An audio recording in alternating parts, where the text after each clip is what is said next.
আর ওখানে সামনে পড়লো হ্যাঁ।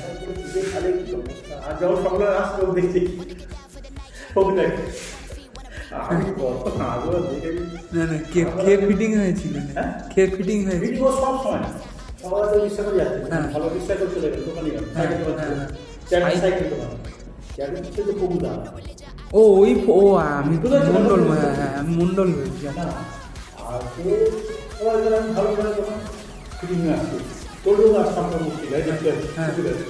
এবারে সামনে এসে খাইবার দিয়ে যাচ্ছে খাইবার দিয়ে যাচ্ছে আর ঠিক সারাদিন পাল্টিকে পড়ে গেল দিয়ে এবারে আমি বলছিলাম কবুদা তো এটা হ্যাঁ দেখছি আর এটা ইগোর কাপড় ছিল দাদু ছেলে হ্যাঁ হ্যাঁ দাদু একটা মাথা হ্যাঁ দাদু ছেলে রিক্সা করে টোটো লাভ রিক্সা হয়ে গেল হয়ে গেছে ধরো কি লজ্জা লাগছে আমার কি বলবো আমি সব খেয়ে ফিট হয়ে যায়। অবসর চব্বিশ ঘন্টা মোটচাল করতে না ওদের থেকে অত বড় ছিল দোকানের মধ্যে মদ পেল? হ্যাঁ আরে দোকান ঠেকতো ও আচ্ছা আচ্ছা আচ্ছা আচ্ছা আচ্ছা আচ্ছা আচ্ছা। বড় ছিল তার মানুষ সম্পর্কে কিনে যাচ্ছে হ্যাঁ বড় বাড়ির ছেলে এরাই